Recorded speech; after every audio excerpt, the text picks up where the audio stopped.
हाँ जी गाइस, अब हमारे पास है अपनी बुक 9 का टेस्ट 1 और उसका पैसेज भी हमारा फर्स्ट है। William Henry Perkin, the man who invented synthetic dies. काफ़ी इंटरेस्टिंग रहने वाला है अभी पैसेज, तो चलिए शुरू करते हैं। सबसे पहले देखते हैं किस टाइप के questions they are asked to us. हाँ जी, यहाँ देखिए ट्रू फॉल्स नॉट गिवन है अभी फर्स्ट 1 से 7 तक। चलिए शुरू करते हैं। Michael Faraday was the first person, क्या ये फर्स्ट पर्सन थे? टू रिकॉग्नाइज, पहचानने वाले। पर्किन है एक पर्सन, उसकी एबिलिटी को पहचानने वाले। As a student of chemistry, यानी कि जो माइकल फैराडे है ये पहले पर्सन थे जिन्होंने पर्किन की एबिलिटी को पहचाना। अभी देखते हैं, अब सेकंड पैराग्राफ में आ जाइए। As a student at the City of London School, Perkin became immersed in the study of chemistry. His talent and devotion to the subject were perceived, समझा गया बाय हिज टीचर। अब देखते हैं उसी teacher ने समझा है क्या या दूसरे ने? फैराडे ने समझा या दूसरे ने? यहाँ तो थॉमस हॉल का नाम दिया है भाई। हु इनकरेज्ड हिम, जिसने उसको इनकरेज किया to attend a series of lecture given by eminent scientist Michael Faraday at Royal Institution, कि आप जाओ, इस पर्सन ने कहा कि आप जाओ उनके पास और उनका इंस्टीट्यूट ज्वाइन करो, उनके लेक्चर सुनो। तो यहाँ दिया हुआ कि ये फर्स्ट पर्सन थे, नहीं ये फर्स्ट पर्सन नहीं थे भाई। इनसे पहले तो उनके जो टीचर हैं थॉमस हॉल ने कही, उनको इंस्पायर किया, तो इसलिए हमारा आंसर रहेगा फॉल्स। सेकंड देख लीजिए। Michael Faraday suggested Perkin should enrol in Royal College of Chemistry. Faraday ने, जो उनका टीचर है, उसने सजेस्ट किया पर्किन को कि आपको जाना ही चाहिए, आपको इनरोल होना चाहिए इस कॉलेज में। क्या उन्होंने ये बात कही? उसे सजेस्ट करना, सजेस्टेड है भाई। नेक्स्ट देखते हैं।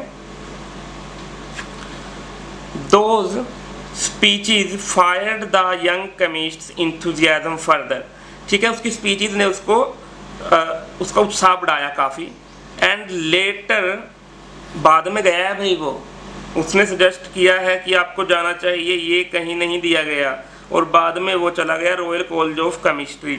तो ये तो नहीं बताया कि उसके टीचर ने उसे सजेस्ट किया कि हाँ आप जाइए और नहीं, नहीं भाई ऐसा नहीं है, तो इसलिए इसका रहेगा आपका नॉट गिवन। नेक्स्ट देखिए third. Perkin employed August Wilhelm Hofmann as his assistant. Perkin ने इस आदमी को, हॉफमैन को, अपना असिस्टेंट बनाया हुआ था। अभी देखते हैं थर्ड पे आइए, नीचे थर्ड पैराग्राफ में। पर्किन ने बनाया हुआ था उसको, ये रहा। Perkins involvement was headed by, ठीक है, ये रहा। हॉफमैन का नाम आपको दिख जाएगा। पर्किन साइंटिफिक गिफ्ट सून कॉट हॉफमैन्स अटेंशन, यानी कि पर्किन का जो साइंटिफिक गिफ्ट था, जो उसका मतलब कि जो वो करना चाहता था, सून कॉट, उसको हॉफमैन ने पहचान लिया, attention milli.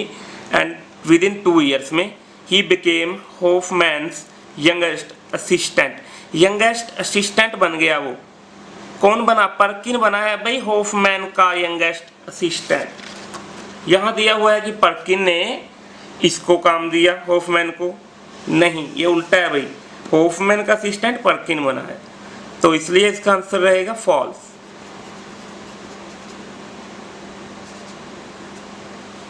Perkin was still young when he made the discovery that made him rich and famous. Perkin तब भी यंग था भाई जब उसने डिस्कवरी की जिसने उसको मशहूर और अमीर बना दिया। क्या वो उस टाइम तक भी जवान था, यंग था? अगर हम देखें, यहाँ बताया गया है कि ये 15 का था, उसके बाद 2 ईयर्स में वो इसका यंगेस्ट असिस्टेंट बन गया। आगे देखिए, यानी कि 15, 16, 17 लगा लो। आगे चलिए, नॉट लॉन्ग आफ्टर दैट, ज़्यादा देर बाद नहीं भी, मतलब तभी तुरंत ही, Perkin made the scientific breakthrough that would bring him both fame and fortune, जिसने उसको फेम और फॉर्च्यून दिया। नॉट लॉन्ग आफ्टर दैट, तो मतलब कि वो उस समय भी यंग था, तो इसलिए इसका आंसर रहेगा वो यंग ही था भाई उस टाइम की। ट्रू। नेक्स्ट देखिए fifth, trees from which canine is derived grow only in south America. भाई ये कनाइन जो मलेरिया की मेडिसिन होती है, इसके ट्री हैं, is derived grow only in south America, जो है वो सिर्फ साउथ अमेरिका में है भाई। इसके जो ट्रीज हैं वो सिर्फ साउथ अमेरिका से ही लिए जाते हैं, ड्राइव्ड लेकर आते हैं उनको, ग्रो ओनली साउथ अमेरिका में ही है वो भी। अभी देखते हैं या और कंट्रीज में भी हैं, कंपैरिजन देखते हैं दिया हुआ है या नहीं। यहाँ देखिए, the drugs is derived from the bark of the cinchona tree. अब देखिए ये कनाइन की बात आ गई, ठीक है, मेडिकल ट्रीटमेंट के लिए malaria. The drug is derived from the bark of cinchona tree native to South America, यानी कि जो सिंचोना ट्री है ना भाई, ये कहाँ जन्म लिया था इसने, साउथ अमेरिका में। लेकिन ये तो नहीं कहीं भी बताया गया कि अब साउथ अमेरिका में ही लिए जा रहे हैं या साउथ और कंट्रीज से लिए जा रहे हैं, कोई कंपैरिजन दिया है कि सिर्फ साउथ अमेरिका। तो ये है कि इसका जन्म हुआ था साउथ अमेरिका में इस ट्री का, तो ये नोट गिवन रहेगा भाई।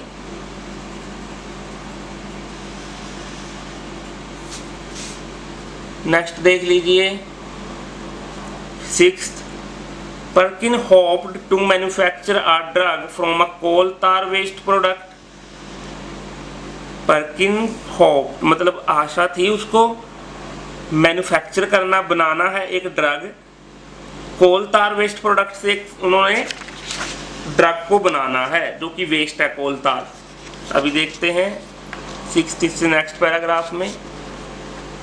During his vacation in 1856 Perkin spent his time in laboratory on the top floor of his family's house. He was attempting to manufacture quinine, यानी वही ड्रग हो गया भाई, दवाई मतलब कि, ठीक है, quinine from aniline and inexpensive मतलब सस्ता, and readily available आमतौर पर मिल रहा है, बिल्कुल ही बहुत तेजी से मिल जाता है ये चीज़, मतलब नॉर्मली है बिल्कुल, कोल तार वेस्ट प्रोडक्ट। यहाँ है बनाया उसने, मैन्युफैक्चर किया ड्रग कोल तार वेस्ट प्रोडक्ट से, तो ट्रू।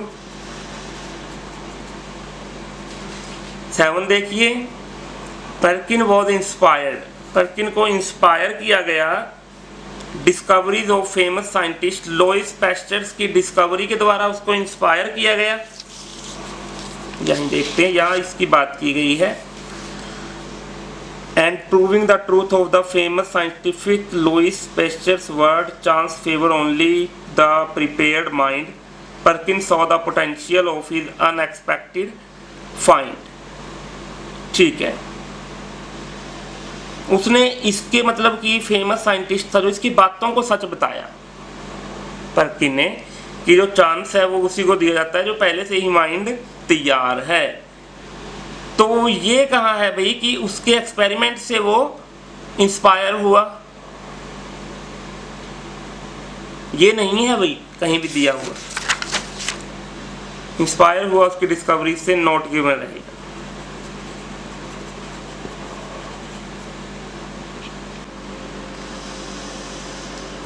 हाँ जी, नेक्स्ट है हमारे 8 to 13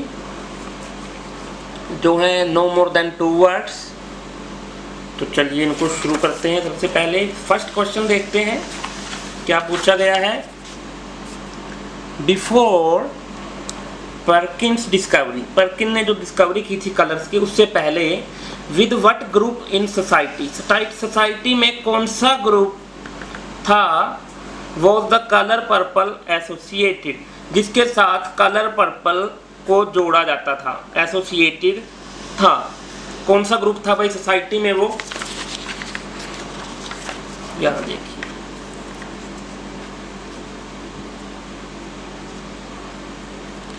Indeed the purple colour extracted from a snail was once so costly, बहुत ज़्यादा कॉस्टली था भैया, स्नेल से लिया जाता था, that in society at the time only the rich could afford it.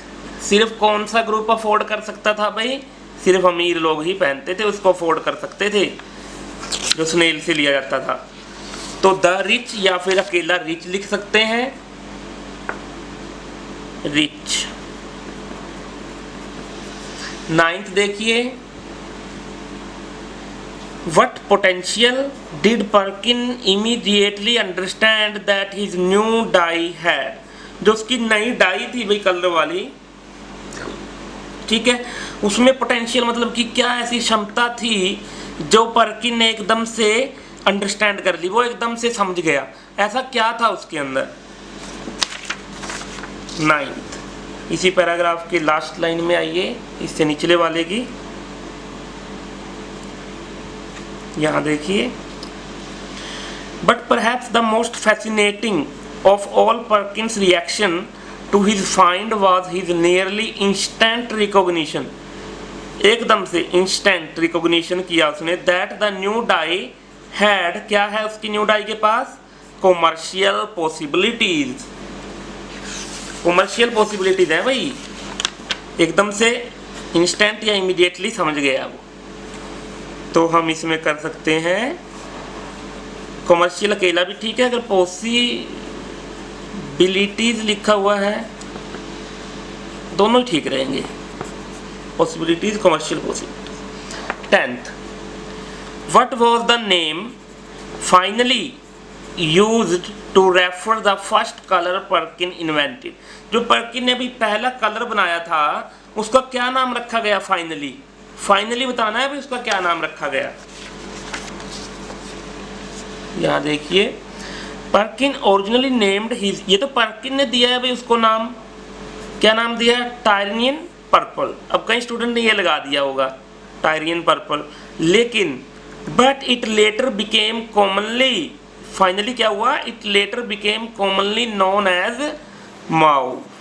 तो ये हमारा आंसर है भाई, माउ, MAUVE। फाइनली बताना है हमने, शुरू में नहीं, MAUVE।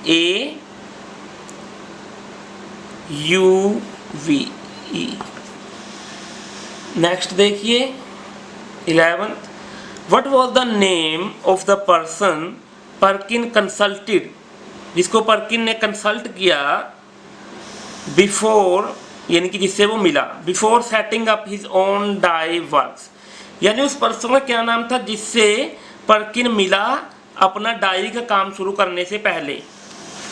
तो यहाँ देखिए इसी के नीचे, he asked advice of Scottish dye works owner Robert Pullar से मिला, who assured him that manufacturing the dye would be well worth it if the color remained fast. Cost was relatively low. तो मतलब कि उसने किसकी advice ली भाई? Robert puller की। उसने कहा कि हाँ ये अच्छा बिजनेस है, अगर आपने खोलना है तो सस्ता भी मिलता है इसका सामान। तो रॉबर्ट पुलर है उस पर्सन का नाम।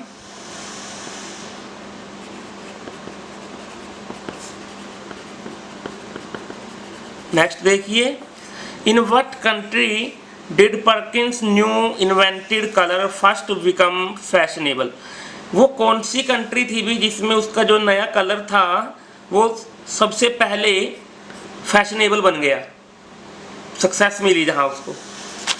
अभी देखते हैं यहाँ सेकंड लास्ट पैराग्राफ में आइए,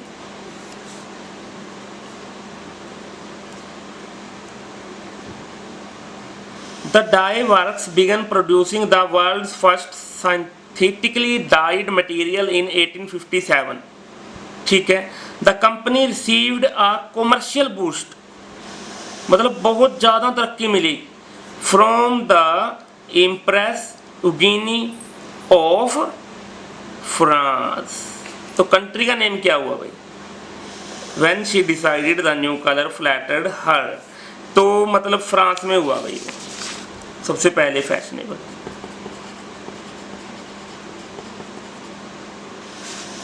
लास्ट देखिए, according to the passage which disease is now being targeted by researchers using synthetic dies.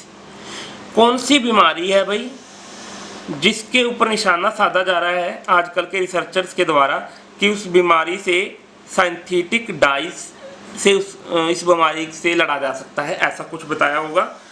ठीक है, तो कौन सी बीमारी है वो, और आज के टाइम की बात की है। And what would have been particularly pleasing to Perkin their current use is in search for a vaccine against, वो ढूंढ रहे हैं वैक्सीन किसके खिलाफ, मलेरिया के खिलाफ आज। ठीक है, तो मलेरिया इसका। Thank you guys.